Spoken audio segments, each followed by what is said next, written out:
See the sign here, it says God is pro-life. What does that mean? God is pro-life? Yeah. That's just what it means, yes. God created life. Didn't God kill everybody on earth except for Noah and some farm animals on an ark? I'm sorry. Didn't God kill everybody on earth?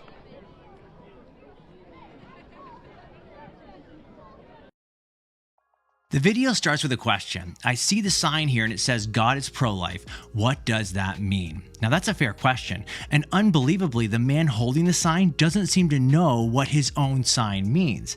Now there's a liability of using slogans like this, whether it's pro-life or pro-choice. Slogans are easy to misunderstand and misrepresent. For example, if someone says they're pro-choice, that doesn't mean they're always for every choice. They might be against choosing to drink and drive, for instance. The label pro-choice refers to something specific, the choice to have an abortion. Likewise, if someone says they're pro-life, that doesn't mean they're always against killing. For example, they might believe killing is justifiable in the case of self-defense or capital punishment. Having said all that, let's try to answer the original question. What does God is pro-life mean? Well, if we're being charitable, it probably means something like God is against abortion, humans intentionally killing unborn humans. Unfortunately, the interviewer exploits the ambiguity of the slogan and assumes it means something like God is against all killing. Because notice the follow-up question. Didn't God kill everybody on earth except Noah and some farm animals on the ark? You see what he's doing? He's trying to show an inconsistency. How can you say God is against killing, yet God kills people? There are two big problems here. First, this falsely assumes God is against all killing. He isn't. And second, it falsely assumes God is always beholden to the exact same rules we are. He isn't. Let's take a closer look at the second one because many people are confused about this. Many people think that if an action is wrong for a human being, then it must be wrong for God too.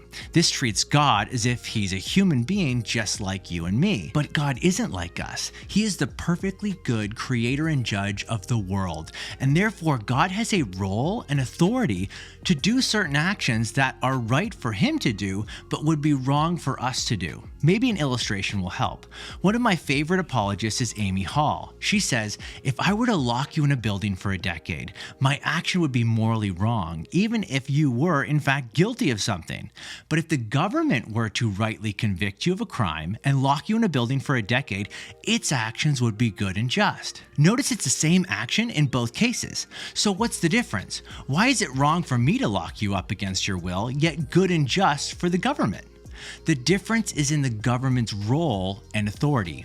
Amy Hall goes on to say, now apply that principle to God. Just as there are ways that the government can act that are good and just, that would not be good and just if I were to act in those ways, so there are things the ultimate being in the universe can rightly do, such that if any fallen finite human being did the same things, we would rightly recoil. I think one of those things is taking life. The Creator has absolute authority over all life.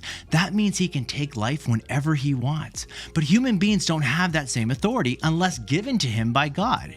In sum, just because God can rightly take life doesn't mean you can too.